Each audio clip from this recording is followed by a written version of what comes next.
Hi, I'm John Crossman, and welcome to this segment of What Does a Video Cost? Today we're talking about music videos specifically and pre-production with music videos specifically. We've gone through in past segments the three phases of production: pre-production, production, and post-production. We're looking at Madonna's new music video, which is new at the time this was taped, for a movie she's starring in. Extremely high production level on this, and we're talking about pre-production. So as you look through this video, you are going to see, I haven't counted them, but you're going to see at least a half a dozen, maybe up to a dozen different actual locations. They probably are sets. I mean, some of them look like they could be outside. So you're looking at a variety of sets. You're looking at a variety of takes. Obviously the music is all recorded and done ahead of time. They're lip syncing to it. It's pretty much guaranteed they're shooting with one camera, so every time an angle changes, every time a cut happens, you're going to a different cut, different angle, different time through the song. And the trick of being really good is that you can do that and it all looks like, you know, it's just happening. A lot of editing in this song, which is involved in post-production, and we'll talk about that when we get there. But let's go through our list. So for pre-production, the music is obviously professionally recorded. Madonna's top-notch professional, so she has no problem giving the same performance 1,000 times in a row. You're looking at how many people are involved. Well, there's her and the main guy, who I don't know who he is. He has a few words that he says in the song, so he needs to be rehearsed and know where all that comes from. And then you've got, you know, outdoor set, tabletop set, bedroom set, strange eerie room with mirror set, the horse in the corral set that they light in such a way that you don't know if they're in a barn, you don't know if they're outside, you don't know where they are. That's generally called limbo.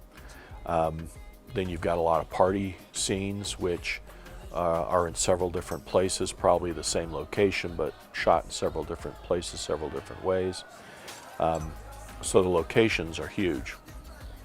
In this pre-production, everyone is in costume. It takes place in a period. It takes place in a different country. Everyone is made up to the hilt. So, you know, you're arranging multiple makeup, multiple costumes, multiple set design. All the sets are fully tweaked out, you know, whether that's the wedding table that she walks down and kicks the stuff off. I mean, all that stuff has to be put there every time they go to shoot that scene. It's got to be reset with all of the stuff that, you know, she kicked off in the previous set. So a lot of time is going to be spent in getting set up just for each scene, even though her walking down might last for 5 seconds or 6 seconds. All that has to be reset up each time. So now in pre-production, you're talking about, well, how big of a crew do we need to do that? Each scene is very specifically lit for a certain kind of feeling. So in pre-production, you know, what is that going to require? You're going to have one person oversee the lights and then have multiple crews, you know, setting up as they are preparing to shoot. Of course, this is probably shot over several days at least, if not several weeks.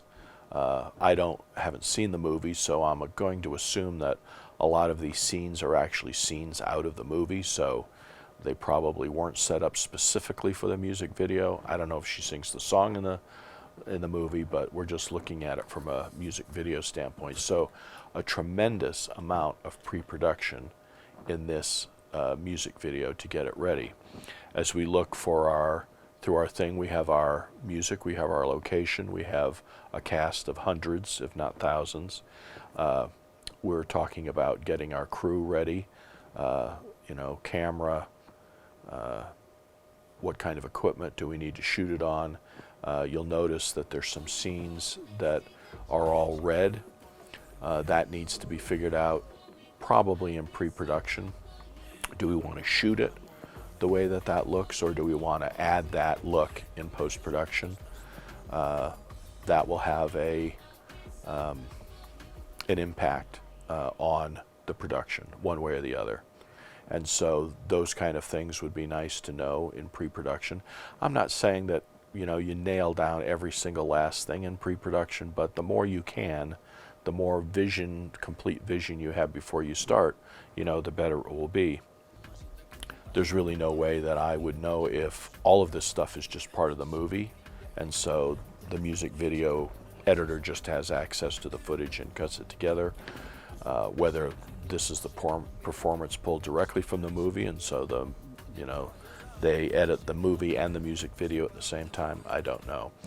But as far as pre-production goes, an extremely long list, lots of detail, lots of crew, lots of coordination to make sure that it all comes together and everybody's ready to go at the same time.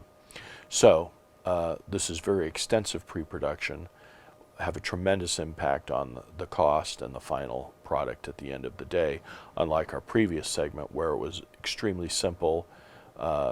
You could knock off that pre-production in probably a day.